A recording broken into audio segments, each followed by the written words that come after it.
The affidavit further stated that CW1 provided information about UNs and other overt acts that OTF members and associates took to commit violence on behalf of OTF. Who is this rat bastard, bro? Who is this? The affidavit then provided a specific example of racketeering activity in which defendant banks and other OTF members participated, specifically in an Atlanta robbery turned UN, in which, this is one with him and King Vaughn, which defendant Banks and Davon Bennett were both charged with the attempted unaliving and participation in criminal street gang activity. Vaughn would have went down for that too. Yeah, he'd have went down for that too. And he would have been a part. They'd have thrown him. Bond would have actually been in the OTF case, how Durk is in this case. He would have been the person that was charged for the part of the hire, the hit for hire. And probably Durk's brother. Word, son. If they were alive, they probably would have been in the case, and they would have been in Durk's position in a part of paying for the hit and being a hit for hire. If Durk and D-Thing, if Vaughn and D-Thing were alive. It's crazy. You know what I'm saying? But this case right here, this Atlanta thing, yeah. You see Durk got up out of there. Vaughn was going down for this too. That's why some people was making speculation. Yo, son, he got him clipped for that, son. You know what I'm saying? So I can see why people saying it, but I just don't think that. I just believe they have a lot of love for Vaughn, and I just don't think that people will do that. You know what I mean? So we need proof to say things like that. You know what I'm saying? And I think it's foul if we don't have proof and we say things like that. You know what I mean? When you got love for a person talking about you trying to unalive them is hurtful. Anyway, lastly, the affidavit contained detailed opinions based on those involved in the M for hire and or racketeering offenses, that the evidence related to those offenses was likely to be found in the digital accounts to be searched.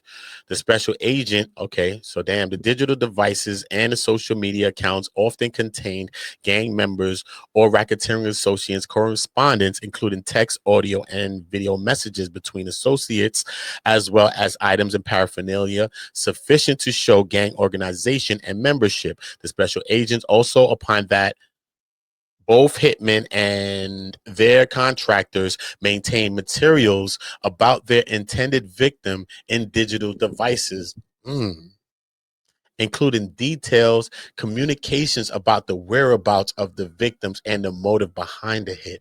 So now they also talking in the phone about where Rondo is at. All of that is in the phone. And then why you want to do it. What is that to be explained for, bro? Yo, Shannon, you know they deserve it. But I don't know. I'm just speculating in my head. But what is that to be explained? That's crazy. Anyway, the motive behind the hit is crazy. In the phone, why do we need a motive? You already know what your motives are, if you have them. So you don't need to explain that. And anybody that's helping you allegedly because you remember they was supposed to be communicating with some people that was knowing where Quando and them was where there's at, right? Whoever they was communicating with, supposedly. I don't know, man. We got to see what's going on with Brick Baby and what part of Brick Baby, if he in there, and what person is this? Because Brick Baby was supposed to be a part of this. Is Brick Baby a witness in this shit? I don't know, bro. I don't know who. I ain't putting on to nobody. I'm just saying. It's real talk. I remember that was a conversation at a time too. He damn near thrust himself into the Durk stuff by just speaking so much online and being a cloud chaser, Brick Baby. He basically did what Loose Cannon did to himself in the Big U thing. He was basically thrusting himself in his Durk situation when he never had to. Brick Baby, I'm speaking on. Finally, the affidavit explained that X allows users to communicate with other individuals over the platform by exchanging private messages, including photos, videos, and links, and text messages. Likewise, the special agent explained that the Apple's iCloud is a file hosting, storage, and sharing service that can, among other things, contain a user's text messages, photos, videos, contacts, call histories, emails, and amongst other documents such as spreadsheets, as well as backups of a user's digital devices, a cell phone that contains a user's text message and photos. Taken together, the specific facts set forth in the affidavit and the FBI special agent's training experience provide more than ample probable cause to search the defendant bank's two accounts at issue, requiring only a reasonable nexus between the activities supporting probable cause and the locations to be searched, and that the magistrate may rely on the conclusions of experienced police officers regarding where evidence is likely to be found.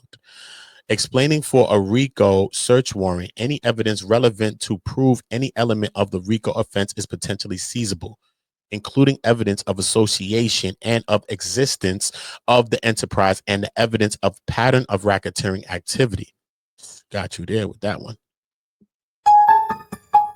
I don't see how the judge throws this out. Based on how the government is pushing back right here, I just don't see how the judge throws this out. I don't even know if he gets a Frank's hearing. That's the crazy one. Do he not get the Frank's hearing? It's crazy, though. It's crazy if you don't get a Frank's hearing. I mean, you just got to deal with the case. You just got to go with whatever's up against you. You just got to go for it, bro. And that's going to be a scary one. That's going to be a scary one for Durk.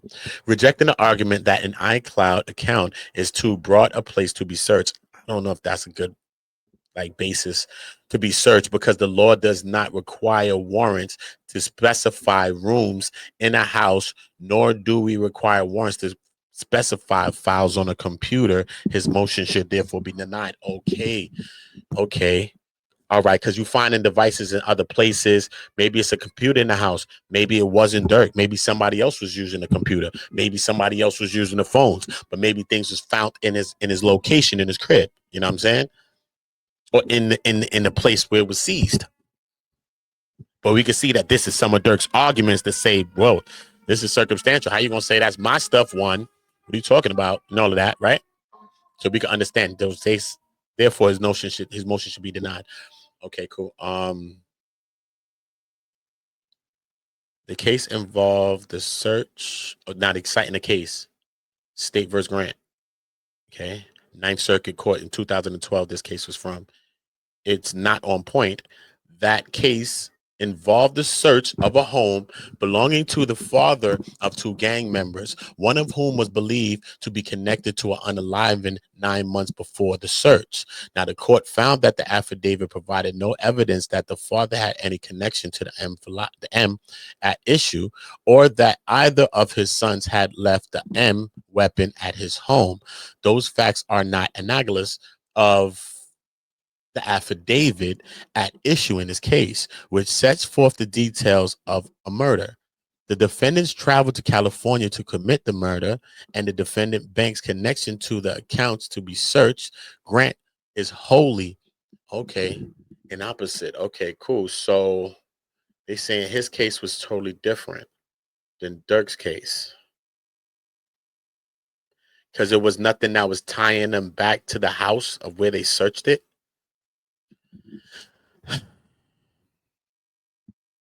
It's what they do when they fluff you, bro.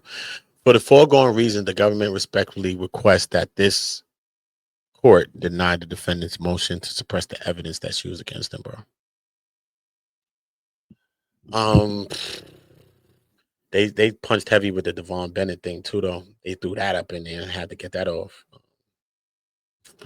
I don't know, bro. Straight. Let me get the cap into you.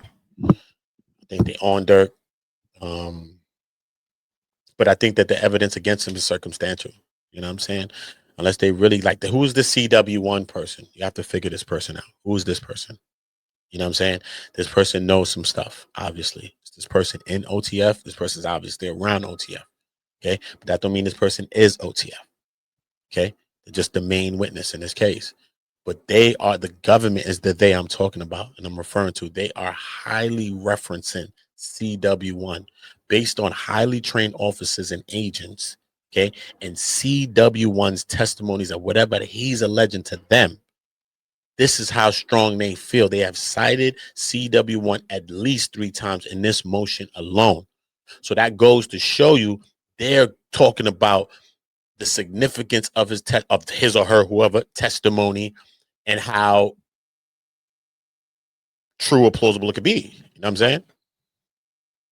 It's all about credence. It's all about, can you be believed? And the government is seeming like they believe CW1. So we want to find out who CW1 is. I don't know if y'all know who it is, but we will find out who that person is shortly. And when we find out who that person is, then we can at least look at Durk's situation a little different and say, damn, son, it's him that's doing it. Oh, it's crazy. It's nasty. It's nasty. Because that person, CW1, is also a legend about the six hits that Durk allegedly is trying to sponsor. You see what I'm saying? Forget the rap lyrics and talking about he's talking about go, green light, go, and then somebody screaming no. Yeah, that's bad if you're in a case like this, of course. You know what I'm saying? But it's still lyrics. You know what I'm saying? But you got a person here not only saying that he paid for the flights and all of that stuff, and he's the one that organized the whole trip to LA and back to and from, right? Not only did he do that, he's the guy that also put hits on other people that was potential rivals or that was against the gang. So that person right there, that person needs to be exposed, bro. You know what I'm saying? That person needs to be exposed. But y'all get in the comments, man. Y'all let me know what y'all think about this Durk situation. Do y'all think it's lights out for Durk? Do you think that Durk could, you know what I mean, finagle up out of there? You know what I'm saying? Find a way to get up out there. You know what I'm saying? You know what I mean? He got good lawyers and stuff like that. We know he got a good team. I just think that this case kind of like mirrors O-Block. You know what I mean? It kind of mirrors the O-Block case. And O-Block's case will heavily be mentioned in this case as well. And you got to understand that the jury most likely is going to be a jury of their peers. They're not too old, but let's think about it. Even in the jury of your peers, you have older people in there too. You know what I'm saying? And just think about the couple of older people that's in the jury that's listening to some of this stuff. The unaliving, the this, the that, the lyrics, the go, the nah, I just don't want anybody. I want the body that I paid for type conversation that the government is alleging that Durk saying or Durk was doing. That's the scary points, man. Young Thug was going to beat his case. He was going to beat it. Clear. Clear. Did he take a plea deal in the end? Think about it. He didn't want to put his life in hands of the jury, bro. You know he didn't, bro. No. So y'all get in the comments, man. Y'all let me know what y'all thinking about it, man. For me, it's free Durk. It's free Durk. You know what I'm saying? Free Durk. You know what I'm saying? Hopefully his boys stay true and stay down with him. You know what I'm saying? It's a bad situation for them to all be in. Then the unalive in the THF Bayzoo. You know what I mean? RIP to Bayzoo, man. You know what I mean? So it's a lot on Durk's mind right now, man. You know what I'm saying? He's seen a lot of death in his life. You know what I mean? Close people to him, cousins, brothers, best friends, man. He's seen a lot of people unalived. You know what I'm saying? And I'm not making nothing for no one. You know what I'm saying? But I just know that's a lot of trauma. It's a lot of trauma. You know what I'm saying? And you see when he was starting to change his life around a little bit, he got caught up in the sweeps. And we see that THF Bayzoo was trying to change his life around a little bit. And he got unalived. You know what I mean? Don't let that, you know what I mean, inspire you not to change your life or want to change your life. You know what I'm saying? Happily that maybe THF Bayzoo maybe was making steps towards changing his life. You know what I'm saying? Maybe not all the way. We all human. None of us are perfect. You know what I'm saying? But just accepting God in our life and just accepting Jesus. And, you know what I'm saying? Even though we from the street.